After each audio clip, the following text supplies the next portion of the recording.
It never ceases to amaze me how many people have been so loyal to their Yes. financial institution, maybe not even in their own life, but generation to Yeah, generation. that's right. Mum banked with so-and-so, so we bank with so-and-so, and it sometimes feel like that loyalty is taken for granted. But Yeah. because people tell you should shop it around all the time. Right. That's right. I hear it all the time. Some people say loyalty. I think in my case, it's another L word. It's laziness. But it is a lot of work to go out there, do your research. What's everyone doing? What's everyone offering? What's best for me? And some people just don't have the time to do that. But, Martin North, he is the principal at Digital Finance Analytics. We spoke to him a short time ago. We started off by asking him to explain these rate rises to us. Well, it's pretty simple. The international cost of funding has gone up, and that's predominantly because of what's happened in the US with the Fed putting their rates up. The banks are reliant on that international funding flow to be able to support their mortgage book. And essentially over the last few months, their margins have been nibbled away at because those funding costs have gone up and they haven't done anything about it. So it's a mathematical conundrum, but it's also connected to the balance in their own minds between the benefits of shareholders versus mortgage holders. And effectively what everybody is saying in the banking industry is, well, we have to make sure that our shareholders are protected and we continue to make the returns that they expect. So therefore mortgage holders get hit. Martin, what's the correlation between the amount that the banks are putting up their rates and also the increased cost of their own finance? Are they commensurate?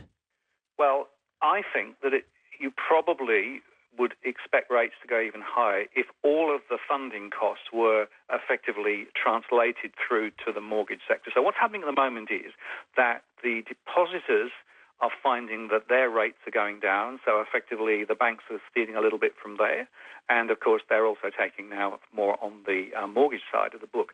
But if the average increase was, let's say, 14 or 15 basis points, it's actually closer to 50 basis points, the damage that's been done because of international funding. So I think there's probably going to be more pressure ahead. 3 of the 4 Australian banks have put their rates up. The NAB hasn't as yet. Do you think they will? I think it's quite likely that they will, unless they decide to go a really different route and therefore change or structure their uplifts differently. But I wouldn't be surprised to see them follow. Martin North, what a lot of us are asking ourselves at the moment who have mortgages is this the start of a long, slow rise, or is this increase a one-off? This is for if we're trying to plan how we're going to cope with this in the future.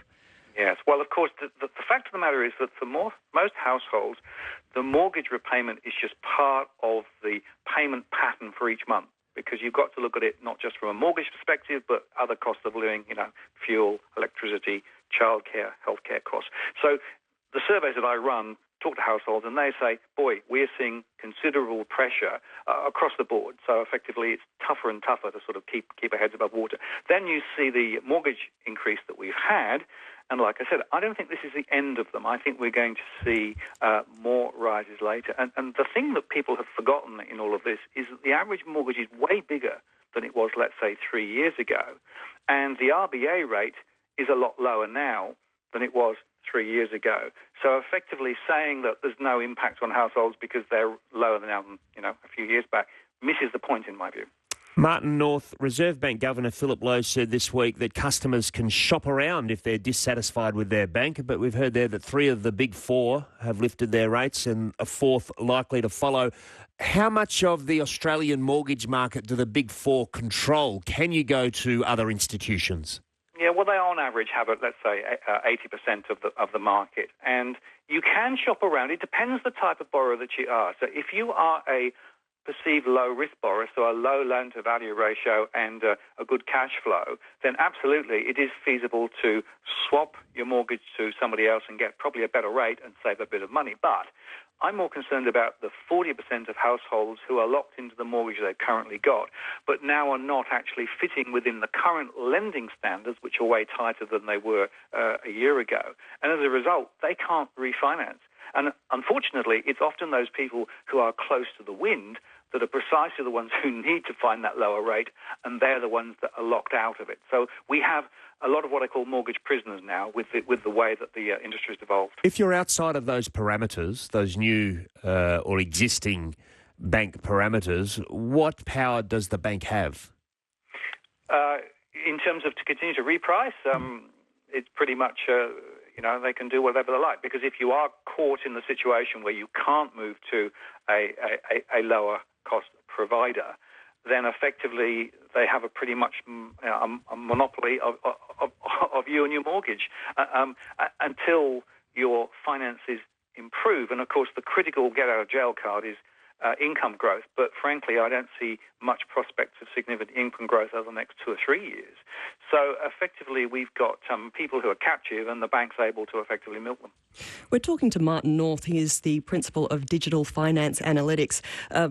Martin, you were talking about people who are sailing close to the wind at the moment, mortgage prisoners.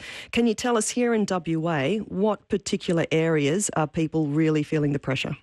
Sure. Yeah. So I do a postcode by postcode analysis, and it's quite concerning that we see, for example, places like Mandurah is right at the top of the list. So there we've got more than 10,000 borrowing households, but of those, we've got nearly 2,000 who are now registering in stress. That's an all-time high in that postcode.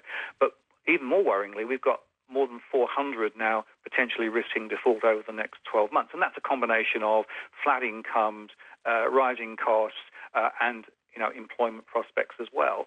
And then if we go down the list, we can look at places like Hocking and Tapping, for example, another significantly at-risk postcode. If you go down the list, you can see a few outer-lying areas like over in Kalgoorlie and places there. But a lot of these postcodes now are closer into Perth itself. Did the banks hold off on this announcement because of the Banking Royal Commission? Well, I think there was definitely a sense of timing here insofar that, of course, it came out the same week as the GDP number came out, which was a very positive number. So maybe they hoped that would actually slide under the radar. And, of course, the Royal Commission is still running, and the banks are definitely on the nose. But, frankly, they had, from their perspective, a need to move because effectively they were losing margin and therefore they couldn't maintain their profitability. And they all announced their results just previously. So I think that's more to do with the timing. And so, Martin, just finally, for those of us with mortgages, would this weekend be a good time for us to sit down and have some very honest discussions with ourselves of what we can and can't afford? Yeah, I think that's right. So still, only about half the households I survey have any sort of cash flow. So they actually don't know what they're spending and what money's coming in. So what I would say is that if you think you may have issues, the first step is to actually sit down, do a quick calculation, understand money in, money out. There are, the ASIC, for example, has a very good website that helps people through that process. There's actually a spreadsheet and things that you can use. And then once you've done that, you can begin to prioritize and figure out what you can potentially save or how you can actually pull your finances back in order. And then the other thing, of course, remember that the banks have an obligation from a hardship perspective. So if you are in difficulty, talk to them.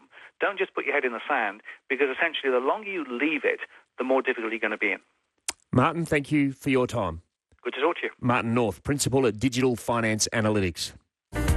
You're with Peter and Paula on ABC Radio Perth and WA. Money in, money